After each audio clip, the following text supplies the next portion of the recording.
Ne passe pas sans m'écouter, parce que j'ai une révélation puissante pour toi.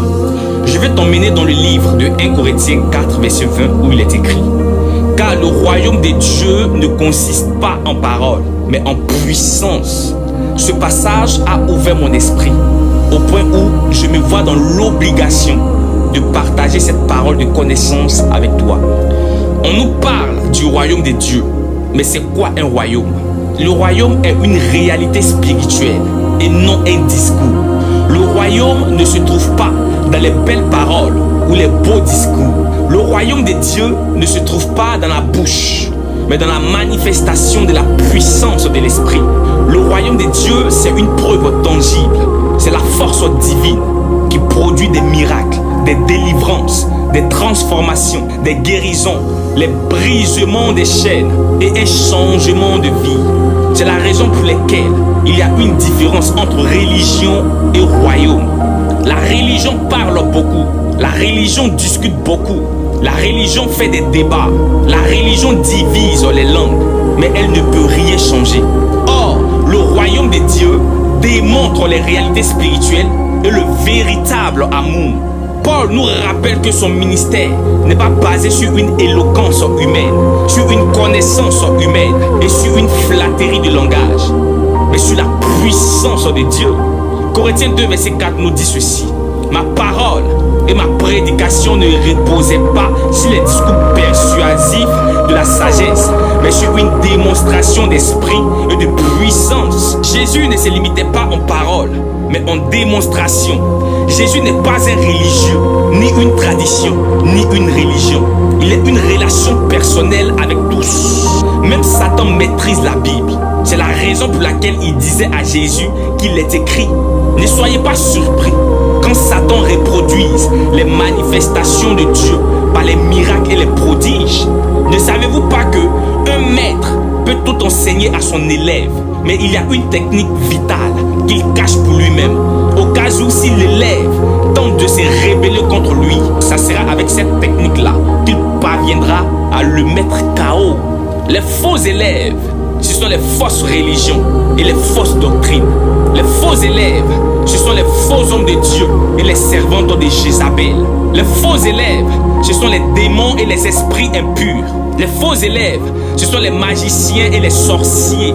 Les faux élèves, c'est ceux-là qui pratiquent des rituels sataniques et mystiques. Mais il fut un jour, un homme est descendu du ciel, et comme eux, il a manifesté les miracles, les guérisons et les prodiges, juste pour leur montrer que ce sont des petites techniques que même un débutant peut pratiquer. Mais cet homme a manifesté une technique vitale, une technique absolue, appelée la technique de la croix et de la résurrection. Hitler est mort, il n'est pas sorti du tombeau. Bouddha est mort, il n'est pas sorti du tombeau.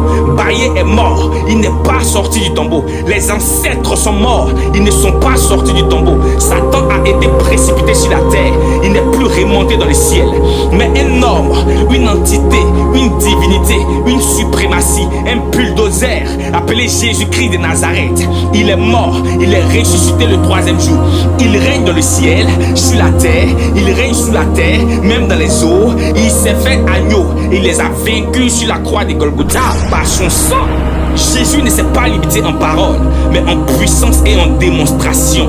Le monde va passer, les miracles vont passer, les prodiges vont passer, les prophéties vont passer, les discours et les débats vont passer, la pauvreté va passer, la souffrance va passer, les voitures, les maisons et les entreprises vont passer, les perruques, les faux ongles et les mini-jupes vont passer, la richesse va passer, les églises vont passer, mais la parole et le nom de Jésus ne passera jamais. Jésus n'existe pas, il est. Jésus n'est pas mort, il est vivant. Il est le chemin, la vérité et la vie. Il revient bientôt, même si la prophétie tarde, elle s'accomplira forcément et certainement. Je veux dire à quelqu'un, tu es arrivé à un stade où ta foi ne doit pas se limiter à de belles paroles. Elle doit se manifester par la puissance du Saint-Esprit. Ne sais-tu pas que le royaume de Dieu est en toi? Ce n'est plus nous qui vivons, mais c'est Jésus-Christ qui vit en nous. Si Jésus vit en nous, nous devons produire une transformation intérieure, vivre dans la sanctification et une nouvelle vie qui plaire à Dieu. Marche dans l'autorité spirituelle, car tu es appelé à la délivrance, la prière et la consécration. Soyons des témoins visibles par les miracles et les fruits de l'esprit.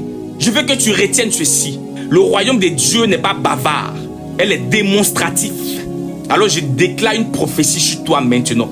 Je déclare au nom de Jésus que le royaume de Dieu en toi ne soit plus un simple discours, mais une manifestation de force et de puissance.